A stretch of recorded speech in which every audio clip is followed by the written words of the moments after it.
afternoon, Denmark, and welcome to all our viewers and listeners, and especially good morning in America. Cornel West, thank you so very much for being with us.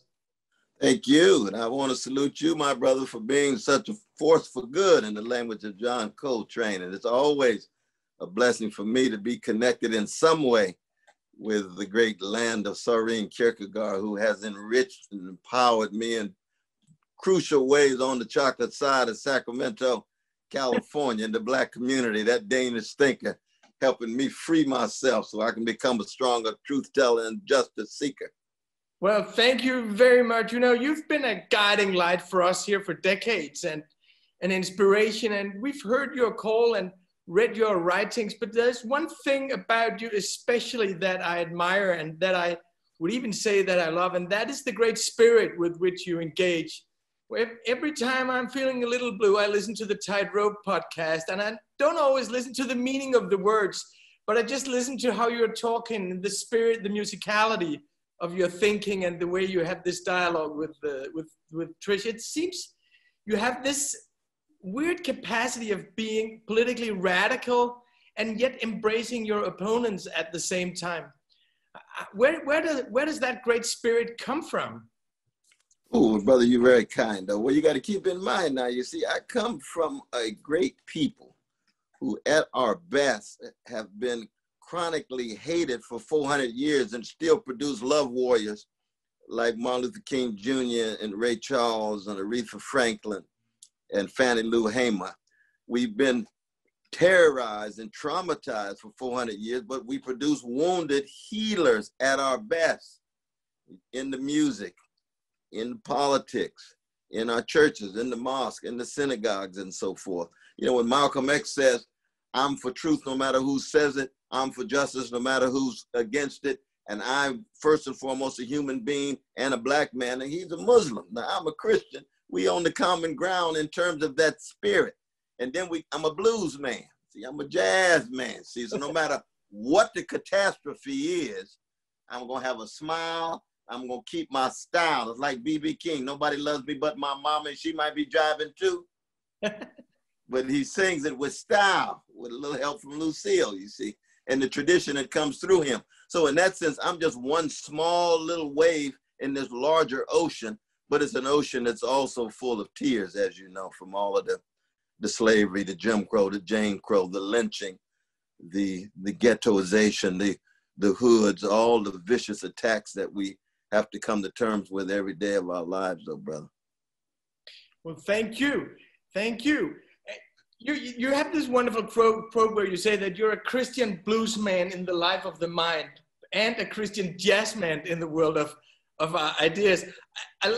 I'm not sure I exactly know what it means, but I just love the wording of it. but it's clear to me that as an intellectual, you stand out because you come with a very big package of Christianity, of blues, of jazz, of even hip hop culture and literature. And this big cultural package that you engage in, that you keep with you, and that has shaped your political activities as well. How did this culture package influence you? Well, one, you know, in many ways, in a literary mode, it would be connected with Anton Chekhov, who's the greatest literary artist, I think, in the last 150 years or so. It'd be connected with any tragic comic sense. I mean, Samuel Beckett has it, Kafka has it. It's a matter of acknowledging the degree to which we live in a cold and cruel world. So you have to be in the world, but not of it. You've got to hold on to a lens through which you view the world. Now, as a Christian, I view the world through the cross. And that cross was what? That was a site for a political assassination of a Roman Empire trying to snuff out the good, snuff out love, snuff out compassion, snuff out empathy, snuff out any attempt that gets us beyond our egoism and our tribalism. That's what that Palestinian Jew Jesus was all about, trying to get us to love everybody, beginning with trans, gays, lesbians, Jews, Arabs, Muslims, Mexicans, white, brown, everybody. Now, anybody who opts for that way of being in the world is headed toward the cross. It's headed toward misunderstanding. It's headed toward character assassination. It's headed toward being rebuked and scorned, yet you have a style and a strength and a smile that allows you to bear witness anyway. Now, it's true, you know, Chekhov is not a Christian. Beckett was not a Christian. Kafka was not a Christian, but they understood the centrality of compassion.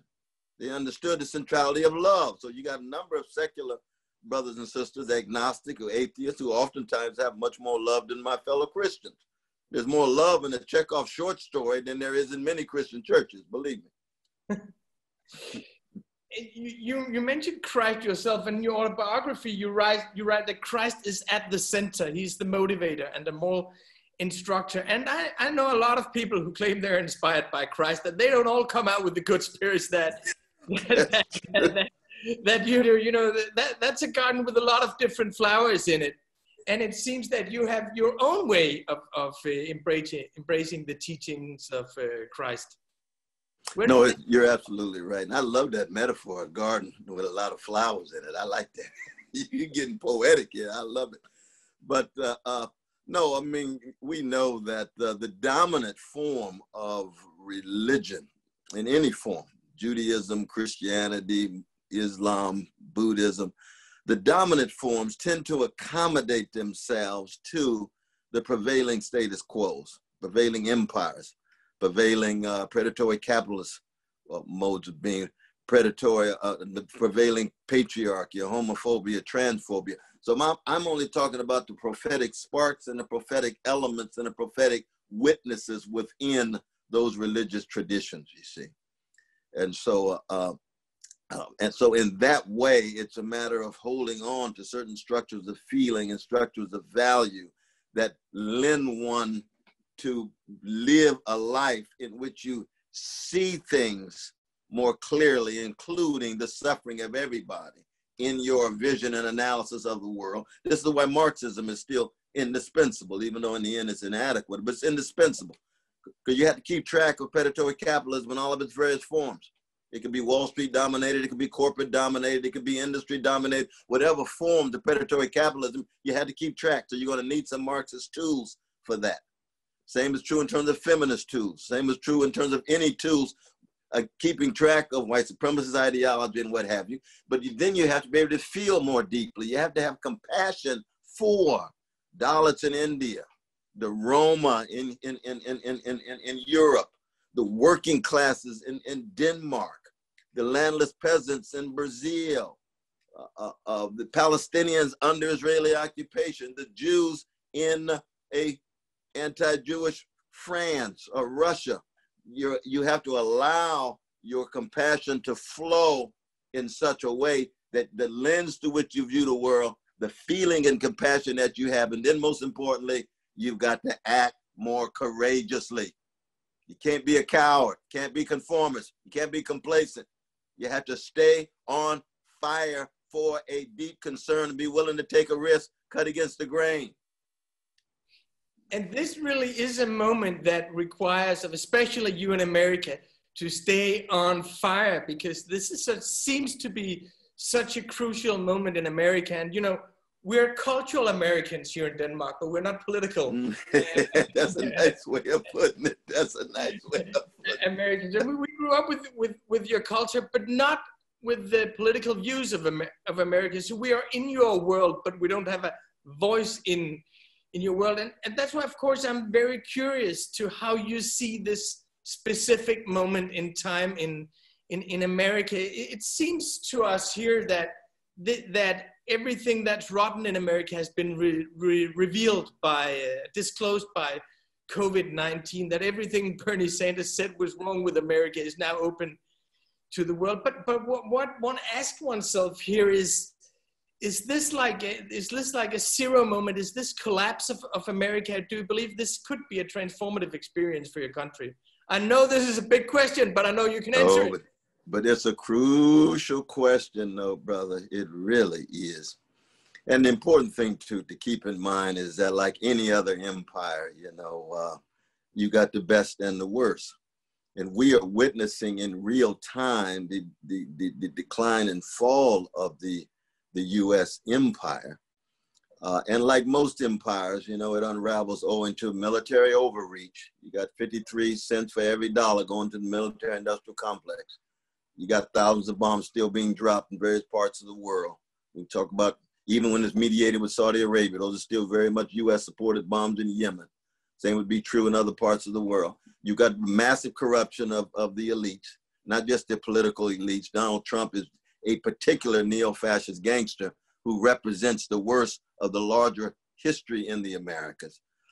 You've got the cultivated helplessness of the citizenry, trying to convince them they cannot do anything. There is no alternative to the present. And then they end up opting for a strong man.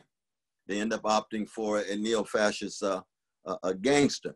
But the best of America is still at work. You see it in the streets. They come in all colors. The best of America is the abolitionist movement. It's the trade union movement. It's the feminist movement, past and present. But the distinctive feature of the fall of any empire, it's its inability to allow for the best of what's inside of it to surface. So there's a blockage, there's a hemorrhage. And what is happening is the best is being pushed to the side, it's being demonized, it's being peripheralized, and therefore the chickens are coming home to roost, as you say. America's reaping what it has sowed in terms of its worst. But the best is still there, it's just getting crushed. But again, it's like Chekhov, you know.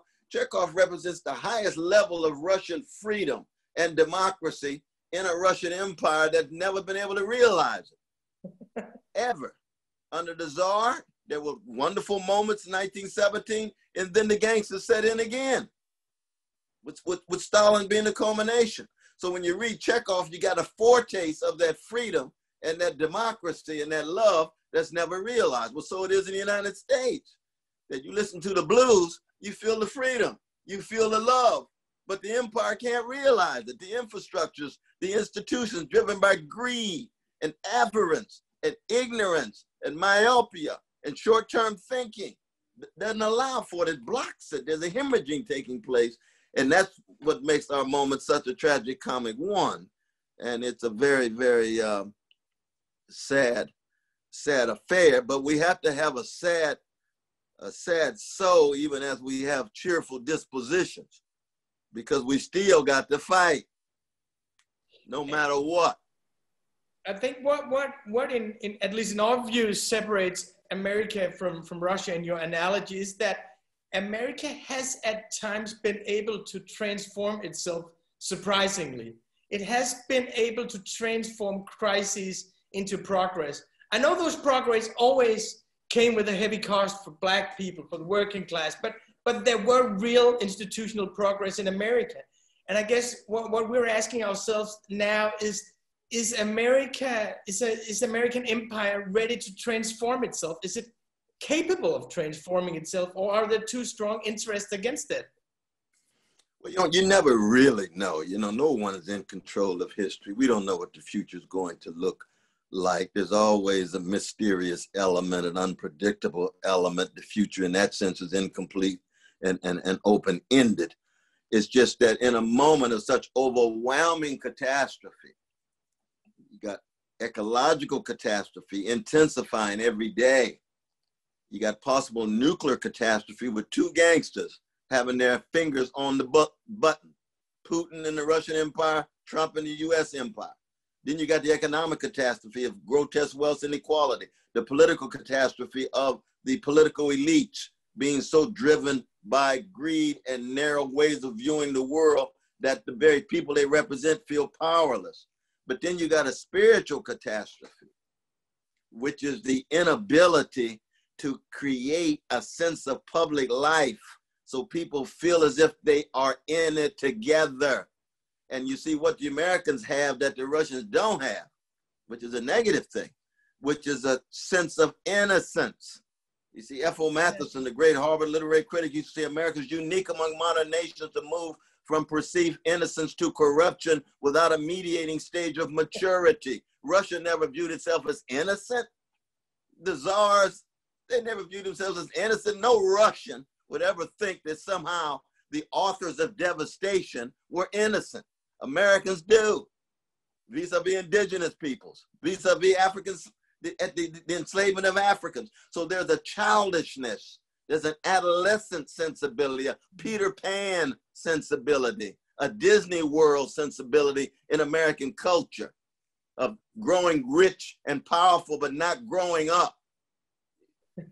and you can't, you got to grow up and therefore understand, you know, suffering and misery is something you have to work through. You don't live in denial about it. You don't lie to yourself about it. You don't think that somehow what you are doing is innocent when it's a crime. It's a crime against humanity in terms of not just indigenous peoples, but also African slavery. And I would say that for working people of all colors in America. I say that for the women. I say that for the gays, the lesbian, the trans, and so forth. So that America does have this very childish romantic conception that Russians don't have.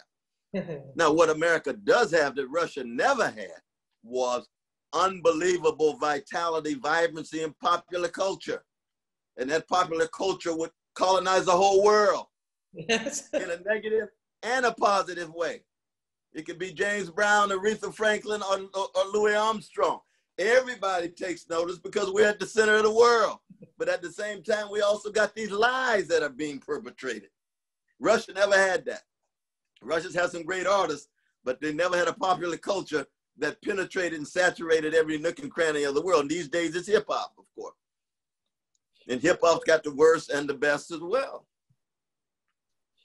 What do you think it does to the political movement in America that many of the cultural stars that used to be leading progressive movements, that used to be informing and enlightening the public, that they're now billionaires and millionaires and billionaires, like Bernie Sanders would say, millionaires and billionaires. I love my dear brother Bernie. You know, no, I mean, that's right. I mean, what you end up with, I mean, the celebrity culture is a culture of superficial spectacle that refuses to view itself as interveners in a public life that can actually push America in a progressive way. So they view themselves as persons to be objects of spectacle and to celebrate their success, rather than to exhibit a moral and spiritual greatness, which always takes the form of being in solidarity with those who suffer. So even the narrow discourse on identity, racial identity, we want Black people who are represented in high places. We saw that with Obama, right? So you get a Black president in the highest place, you got a Black attorney general, you got a Black Homeland Security, and what happens? You get a Black Lives Movement on the ground because Black lives are not mattering under those Black politicians. So that the narrow representation of just skin pigmentation has little to do with integrity, solidarity with suffering people. And this is why the moral and the spiritual dimensions are always much more fundamental than any skin pigmentation. It's profoundly human in that sense. The last time I saw you, that was in February. I was with my son. He's 15 years old in New Hampshire. And my son, he's a great Bernie Sanders supporter. He loves Bernie Sanders. So I took him to America and said, well, you should see Bernie Sanders. He might become president. And I saw you in Manchester in New Hampshire with Bernie Sanders. And I saw you on the night when Bernie Sanders, he won. And you were celebrating Bernie. Oh, yeah. And that was a very special moment, of course, for me and my son. But I suspect for you as well, Bernie would go on to win Nevada. And we had this sensation that there was a steam train rolling across the nation, a multi-generational, a multiracial coalition that would propel Bernie to victory. So why didn't that happen? You seemed like that's a crucial question. There's two basic factors in my response to it. One is you got a overnight neoliberal unity manifest in the establishment in the Democratic Party, very much instigated by the Clintons and Obamas and others, to get the others to drop out, to all come together behind Biden because they had a anybody but Bernie campaign. the Democratic Party and its establishment was not going to allow a democratic socialist, a social democrat who basically had a New Deal liberal program, but it was over against the Wall Street dominated orientation, over against the militarism of the Pentagon orientation. And they were not going to allow it. But the second factor was even a more painful one, especially for me, because historically the Black community has been the most progressive community supporting the most progressive candidates. For the first time, the Black neoliberal leadership led most Black voters against the most progressive candidate, against Bernie Sanders, you see, behind Biden. And that's partly owing to the legacy of Obama. See, so again, you get this superficial symbolic identification that is real. There's nothing wrong with a symbolic indictment of white supremacy with a Black president. But if it's only symbolic and doesn't have substance, you're going to end up hanging out with Wall Street. You're going to end up hanging out with a president who dropped 563 drones on precious people in Afghanistan and Pakistan and Somalia and Mali and Yemen and others, some of them innocent, simply because he's Black. You support him. It lacks moral and spiritual quality to it. And so the Black community opted for Biden. We did get Black community support under 30, your precious son's age. What's his name? His name is Nima. He's Nima from Iran. So no, brother Nima, his generation, Black and brown, went with us. But the older generation who vote more, who have many more voters, have a higher percentage of older people who vote who are Black, or any color for that regard, opted with the neoliberals, and Bernie gets crushed. He gets defeated. When we finished in Nevada, we had a party with Bernie. You should have seen the smile on his face. We were hugging. We figured we are on our way to the White House. We can invoke a moral awakening in the country around public life that puts working people and poor people at the center. It was a wonderful moment. And then boom, here comes the neoliberal imposition with the unity. And then of course the social media and the corporate media had treated Bernie so negatively. That includes the New York Times. It includes the Washington Post. It includes MSNBC and CNN and the others. They didn't treat him fairly. And I've been blessed, of course, to go on Anderson Cooper a number of times. He's my dear brother. I love and respect him. But for so many of the other shows, they were very, very unfair to Bernie. And now, you know, what do we get? We get a choice between a neo-fascist catastrophe in Trump and a neoliberal disaster in Biden. And we've got to go with Biden because we have to be part of an anti-fascist coalition. We've got to stop the march of America toward fascism. And so part of the coalition is somebody like Biden. I won't lie. I won't talk about how wonderful he is, and not at all. But I'll vote for him without having a wholesale endorsement of him. But you know, Bernie said after he's lost that actually he lost the campaign, but that his ideas won. And isn't it fair to say that Bernie has galvanized a movement, that he has inspired young people to come out for different courses, and that his ideas are to a certain extent indispensable for Biden at the moment where he is now? You know, after the election, he could be among a lot of different people. That's true. But at this moment right now, Biden needs the enthusiasm of Bernie supporters. And that brings a certain potential to the progressive cause. Isn't that how you see it? No, it's true. It's true. But a lot of it has to do with the choices that Biden and his people make. You see, you can't recycle your same neoliberal elites who are under Clinton and Obama, which he's done, you know, with Larry Summers and company, and think that the progressives are going to get excited. Now, I've tried to make a strong case that we must vote for Biden as an anti-fascist vote. Noam Chomsky, my dear brother, makes the same argument. Angela Davis, my dear sister, makes the same argument. But it's a difficult one. I mean, I've been out there now, and people are looking at me like, wow, we just don't have any excitement for him. Look at the people around him. I say, yes, but fascism is real. And disregard of law, the rule of big money, the rule of big business, the scapegoating of the of the most vulnerable that is characteristic of the fascist project. Now, American fascism is going to be very, very distinctive. It's going to be rooted in individualism. It's going to be rooted in a very adolescent conception of waving the flag. And it's going to be rooted in white supremacy. Deep commitment to white supremacy. That's why the Ku Klux Klan gives Donald Trump a standing ovation. That's what we saw in Charlottesville when we were there, as you know. We were standing right there in front of them, right? 21 different groups of them, emboldened, coming out in public, hating Jews, hating black folk, hating gays, and so forth. You know, this is the fascism is very is real, and therefore, you know, Biden does constitute a first step towards stopping the American march toward fascism. There's no doubt about it. Were you surprised by, or let me phrase it another way. My kids, I have a daughter who's 3 years older than my son. And when Obama was going to be elected, I took my family to San Francisco because we wanted to be the most liberal place when the most liberal president was before.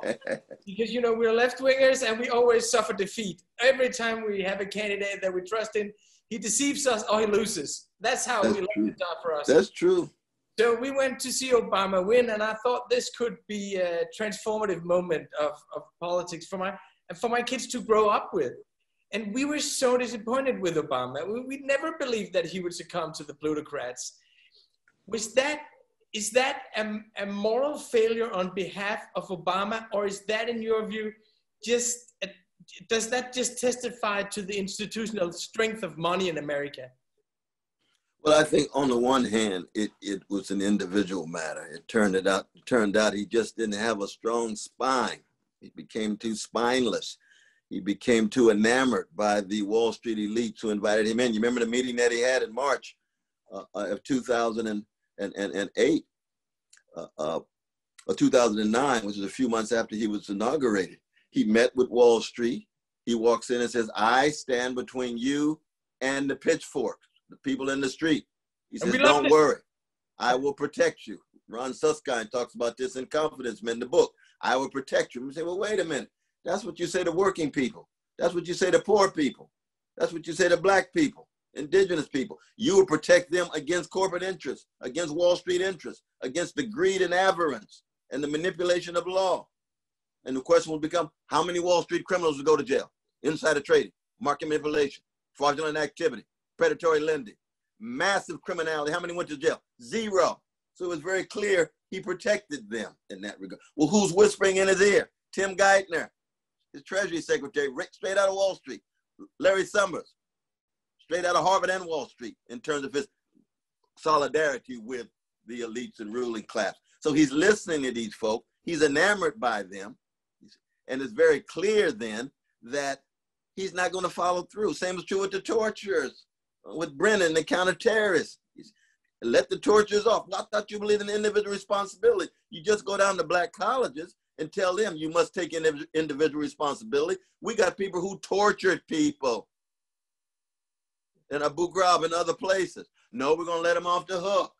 We don't believe in going back. It was clear he wasn't serious. He wasn't strong. The same is true with healthcare. He meets with big pharmaceutical companies. He meets with big insurance companies and makes a deal before there's a public dialogue on it.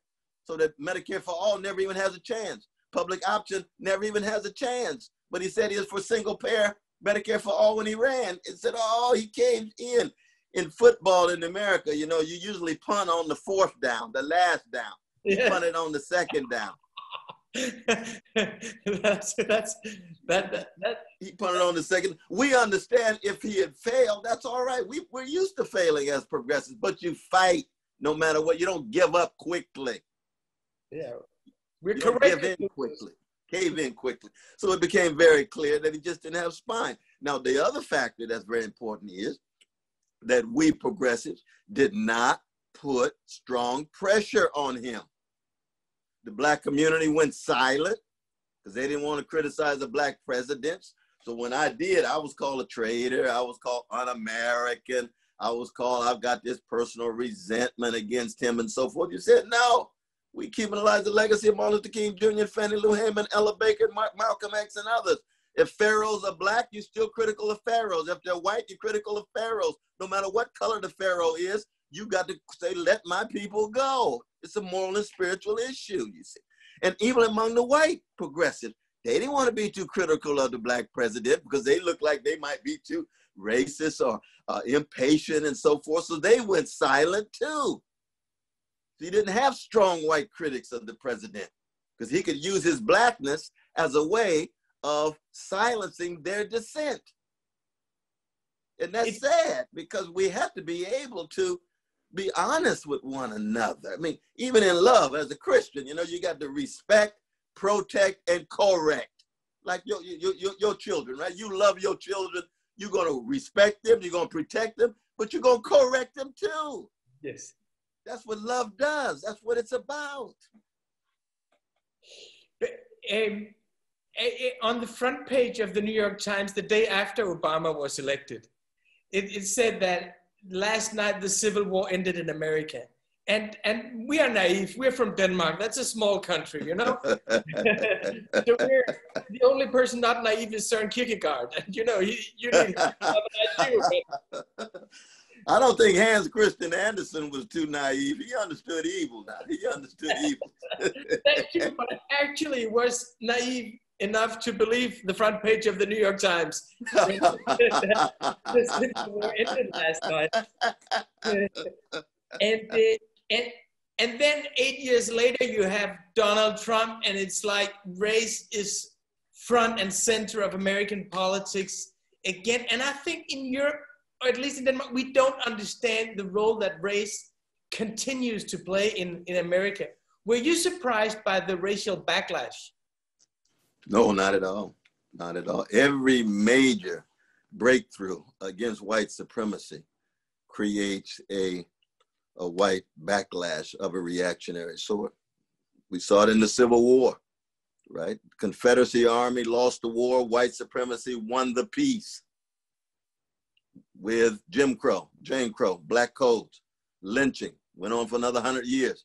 After the 1960s, we get another chance. Here comes Richard Nixon, silent majority, law and order, the same language that Trump is using right now. And law and order does not mean law and order for Wall Street. They're not going to regulate Wall Street. They've defunded the police for Wall Street a long time ago. They're talking about suppressing and containing poor people, working people, especially those on the chocolate side of town. So I'm not surprised at the white backlash. I'm just, what I hate is that when we had a chance, we didn't follow through for poor and working people. You know, many of us went on poverty tours during the Obama years to try to talk about poverty. He and his elites would never even use the word poverty. So what happens is you end up with the wage stagnation, the downward mobility of working people, especially white working people, who generate and have a strong contempt and hatred for neoliberal elites. They're looking for an alternative. If they can't find Bernie, then they find Trump. So there's a sense in which the neoliberal policies help reinforce the neo-fascist tilt, the neo-fascist orientation, because not all of the supporters of Trump are Ku Klux Klan. Not all are white supremacists. They're working people who are hurting, tremendous pain, but they can't find a way out. So they see Trump and say, oh my God, I don't like him. He uses ugly language, but at least he's against NAFTA. At least he's talking about American jobs. So that you get that class element couched in a deeply white supremacist project, which is Trump's project. The neo-fascist project is always xenophobic. Always. But in America, its face is white supremacists. But if you get beyond that, you also find working people in trouble, suffering, and they can't find a way out. And Bernie was the only one to speak to that, you see. It seems there's a legacy from Martin Luther King that you've written about extensively, Dr. King, that you cannot confront racism without confronting imperialism and capitalism at the same time.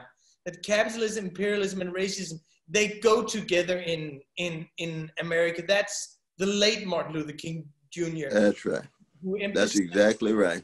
And keep in mind, when Martin Luther King Jr. was shot down like a dog in Memphis on that porch at Lorraine Hotel, 72% of Americans disapproved of him, and 51% of Black Americans disapproved of him because he was bringing the poor together across race. They were saying he's going beyond civil rights. Now he's talking about fighting poverty and criticizing capitalism, but he was also critical of the war in Vietnam.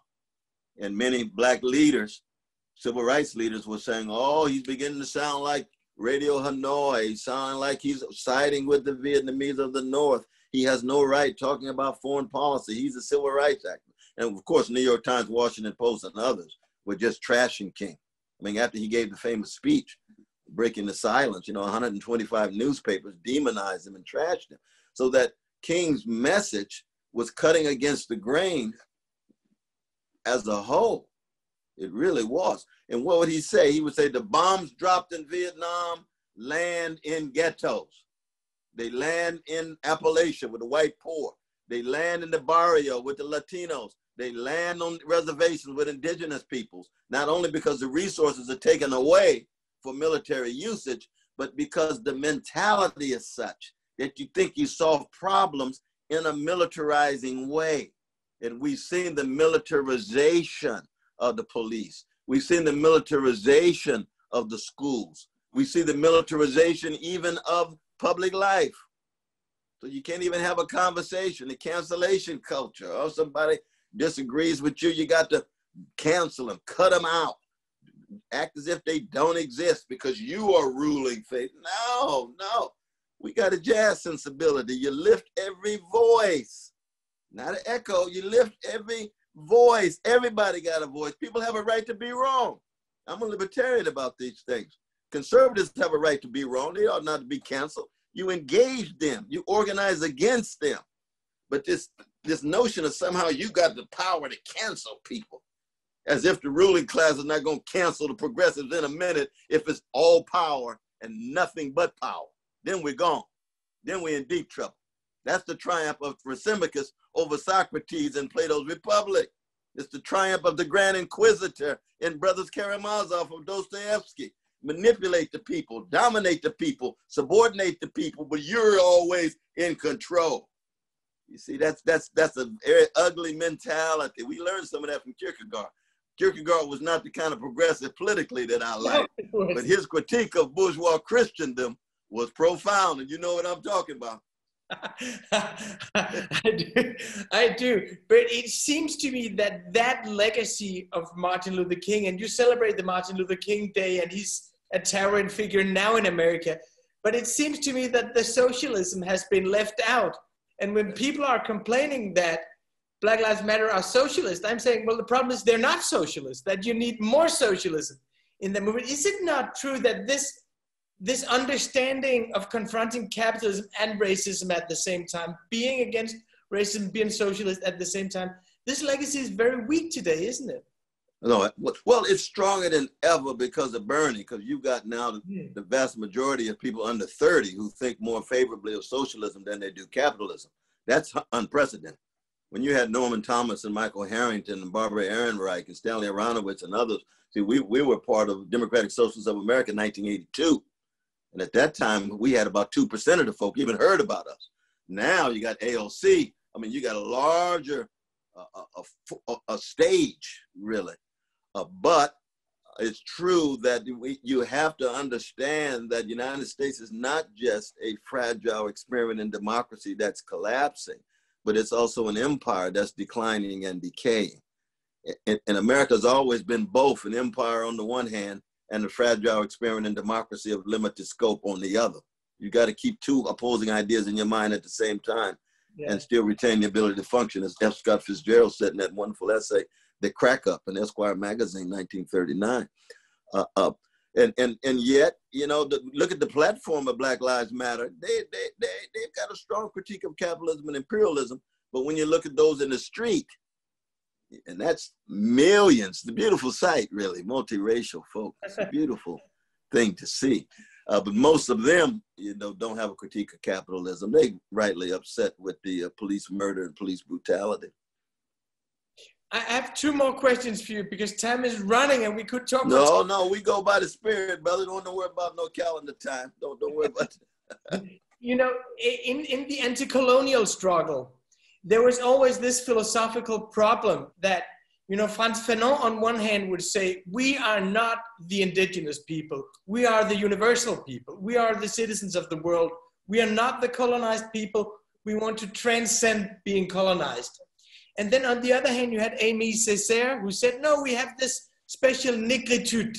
We have this special essence of being who we are.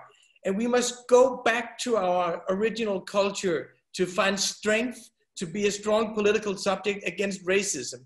And the problem, of course, is that if you're suppressed by racists, then they give you a certain identity. You are black. That's right. Do you fight back as blacks and with that confirm the racist identity? Or do you, as Dr. Martin Luther King and Frantz Fanon would say, transcend that race? And that seems to me to be at the core of anti-racist and anti-colonial struggles today. I wonder where you came out on that, where you come out on that question. You know, I think that both sides have an insight that, you know, the great Paul Gilroy talks about the interplay of roots and routes, R-O-O-T-S and R-O-U-T-E-S. So that when Aimé Césaire and all of his really great works, Return to Native Land and so forth, rereading of The Tempest by Shakespeare, when he was talking about going back to the roots, he knew that the roots had the best and the worst. You got to return to the best of your roots. It's like returning to the best of your mama and your daddy, the best of your community, the best of what shaped you. Because you are who you are. And each one of us, we're unique and singular. No one like us in the whole world. So there's got to be particularity at the basis of it, or you're going to end up with a pseudo universality. Nobody is completely rootless. Nobody. Even Erasmus, at the very end of his life, what did he do? He went back and he spoke in his native language. He'd been speaking Latin his whole life. But no, here comes the Dutch. Oh, that language came through at the very, very end. So the roots do matter, but you can't be suffocated by your roots. You got to have routes so you become a universal oriented person rooted in your particularity. You see? So that you're not tribal, so that you're not narrowly grouped. You have a sense of the world and even the cosmos and even sentient creatures of dogs and cats. We won't get into all that, but we got to defend our precious dogs and cats and other sentient creatures in this ecological crisis. But you have to have an overflowing of a compassion and a vision and so forth. And so in that sense, for me, I want to learn from both of them. I want to learn from both of them. And both of them have blind spots because we all have blind spots. Fanon doesn't have monopoly on the truth. You know, he's not right about violence. Violence is not some cathartic mechanism that allows you to come into a better sense of who you are. Look at America. America's a gunfighter nation. More regeneration through violence is vicious, becomes nihilistic. But Fanon says we don't keep track of the institutionalized violence coming at oppressed people. So we're much more concerned about the violence of the oppressed and not the violence of the oppressors in their institution. He's absolutely right about that. Absolutely right about that, you see. And so it's a matter really of, again, being jazz-like. You see, we got to be flexible in our analysis. You look for the power of discernment. You look for the wisdom. You look for the vision. You look for where you can be empowered in that way. But in the end, though, brother, it's going to be the artists and the musicians who constitute our vanguard, man. You know, when Shelley at the very end of In Defense of Poetry, he says, oh, the hierophants of unapprehended inspiration, the mirrors of the gigantic shadows of futurity cast on the present, the unacknowledged legislators of the world. He's not talking about versifiers of poets. He's talking about all human beings who use imagination to authorize an alternative reality vis-a-vis the reality they find themselves in. All who use empathy and imagination to try to create something better. That's Shelley. That's Percy Shelley, revolutionary that he was in solidarity with the Greeks coming from Britain and so forth. That's part and parcel of what it is to be a grand artist, but not just an artist who produces products, but an artist of living, who produces a well-lived life of struggle, fortitude, compassion, vision, service to others, and style and a smile. We back to the blues now. Style and a smile. Don't give up your smile and never give up your style now. Oh, no. My last, I promise I won't never give up any of these. That's a promise though, brother. That's a promise. I will share it. Now, the last question is, we've been through, you know, really, really tough capitalism, concentration of power, extreme inequality, persistent racism in America. And, you know, like opponents that you, if you met them in a fairy tale, you want, oh, give me that magic sword that I could use to take him down. But it seems to me that your magic sword keeps being ideas, that you have a belief in Socratic dialogue and philosophical ideas. And my last question is, how do you keep up believing in ideas like that? Well, again, you know, it takes you back to the cross, though, brother. The Roman Empire thought that they had completely snuffed out this exemplar of love. And Josephus called it the way of love. They thought they had snuffed it out. So all they had was just the blood at the bottom of that cross. Well, those blood were love drops. And those drops continued to overflow. Even Peter, who was the basis of the church, denied him 3 times. So we ought to have low expectations of the church. The church is founded on a denier of that love, but he bounces back, right? And as long as it's brothers like you and others, we haven't been snuffed out yet. There's still a cloud of witnesses out there, and they come in various different forms. You got prophetic Muslims like Malcolm X. You got prophetic Buddhists like Bell Hooks. You got prophetic agnostic folk like James Baldwin, and you know analogs in your own culture.